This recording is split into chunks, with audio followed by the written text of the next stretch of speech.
count them twice. In this case, we have 1, 2, 3, total of 3 electron groups surrounding the carbon there. And when you have 3 electron groups there, okay, and 3 valence electron pairs surrounding the central atom there, the molecular geometry, the electron group geometry is going to be trigonal. It's going to be trigonal planar. Okay. Now there is no lone pair. You say, wait a minute, you got 2 lone. These 2 lone pairs are on the oxygen. We're talking about the lone pairs on the central atom there. On the central atom, there is no lone pair. So the molecular geometry for this particular carbon is trigonal planar. This terminal atom, 1, 2, 3, 4, on the central atom, oxygen. 4 electron groups, electron group geometry, tetrahedral. Molecular geometry around the oxygen. This is very much like water with a bend. So the correct drawing of the Lewis structure would be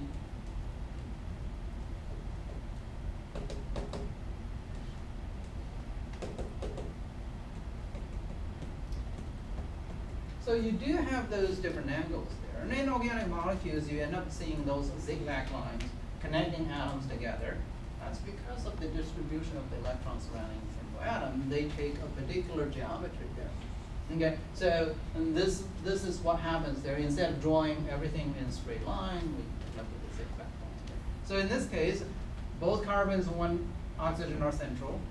Hydrogen is bounded to one of the central atoms, oxygen there. There's no double bound on the central oxygen there. So these are the guidelines that we will probably initially we will give you.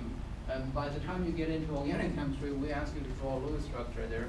When you look at the formula CH3COOH, and you would know how to draw the Lewis structure. So this is how we determine the Lewis structure.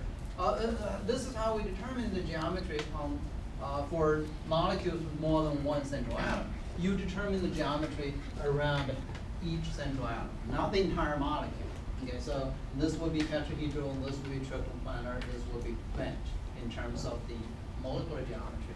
Okay, so here's another example. Glycine here, it's an amino acid there. Okay, so for the nitrogen that we have here, for the amine group, the amino group there, then we have NH2. In this case, the molecular geometry around the central atom, nitrogen, trigonal pyramidal. Why trigonal pyramidal? You only have 1, 2, and 3 electron pairs. 3 electron pairs are supposed to be trigonal planar. Why trigonal pyramidal? Yeah, there's a lone pair electron on nitrogen. So you got a total of 4 electron pairs there. Those 4 electron pairs will interact with one another, resulting in a different geometry. Electron pair geometry is going to be tetrahedral, actually, for the nitrogen. Now this carbon here, 1, 2, 3, and 4, you are treating these 2 as the terminal atoms to this particular central atom. So for this particular carbon, it's tetrahedral. Okay, the geometry is tetrahedral. This carbon, trigonal planar, 1, 2, and 3. Double bound counted as ones. Okay, and this particular oxygen terminal, and 1, 2, but it's bent. 3 and 4. There are 2 lone pair electrons on it. So you have, again, when we're trying to predict the geometry there, it's all about the electron distribution. And from the beginning, we say, when we study the behavior of matter, when we try to understand the behavior of matter, we are trying to study the behavior of atoms and molecules. And the behavior of atoms and molecules are determined by the electron distribution around them.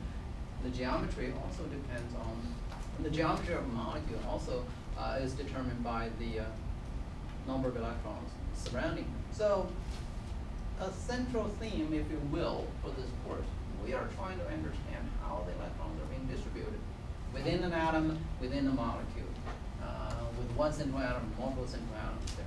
Okay, so that's what we're trying to understand. And once again, multiple bounds in geometry there. The triple bound, the pi bound, we use the term pi bound and sigma bound. And we'll introduce that a little later in this chapter there. What is a pi bound? What is a sigma bound there?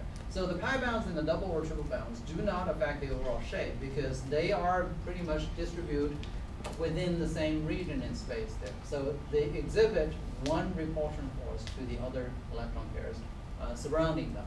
But this, again, is only for the purpose of determining the geometry, because double bound and triple bound, they are different from single bound. They have different number of the total number of electrons are different. Okay? But for the purpose of determining geometry, we only count them once. All right? So, and for determining the molecular shape, count only the single bound. And when you have a double bound or triple bound there's always a sigma bound in there, and there's either one pi bound in there or two pi bounds in there. We only count the sigma bounds. Okay. So the steps of determining the geometry, you draw the Lewis structure, you focus on the central atom, determine the total number of valence electron pairs on the central atom, and then you use that table to determine the geometry. Now it's time for us to determine the polarity of a polyatomic molecule. Now this is a slide that we see in chapter 8. Okay, when we're talking about the electron activity, when we're talking about how to determine a particular bound is polar or nonpolar, we calculate the difference of the electron activity. If the difference between the two atoms there is less than 0.5, or equal or less than 0.4, then the bound is nonpolar. The molecule, the diatomic molecule, is nonpolar. Between 0.5 and 2, you have a polar bound, you have a polar molecule. Greater, equal, greater than 2, you have an ionic compound, and you end up ionic bound, you end up with ionic compounds there. What happens to the polyatomic molecules there when you have more than two atoms involved in there? Well, for polyatomic molecules there, you have to look at lone pair of electrons that we have, because they repel with one another, and also have the chemical bound inside a polyatomic molecule, whether they're polar or non-polar, and then also take into consideration of the geometry. An example here, if you have carbon dioxide, now carbon dioxide, when you try to determine the geometry, the molecule is linear. Now if you calculate the electron activity difference between carbon-oxygen atom there, carbon-oxygen bound is polar. Now you get two polar bonds in the same molecule. However, those two polar bonds are in a linear geometry, 180 degrees apart from one another. And if you will consider the polarity of the bound as a pulling force, you would have a pulling force towards the left, you would also have a pulling force towards the right. They are equal magnitude, opposite direction. As a result, even though carbon-oxygen bound is polar, this molecule is non-polar because those two pulling forces canceled out. Okay. If you use the same amount of force and pulling on the same object to the opposite direction there, the object will stay in there, and you're not going to be able to pull it one way or the other. Okay, so this molecule, we say there is no net dipole moment. Dipole moment refers to different electron concentrations in the molecule there. When you have a dipole moment, the molecule will be polar. So for polyatomic molecules there, you have to consider not only the number of valence electron pairs, but also the geometry, and whether or not you have lone pair of electrons.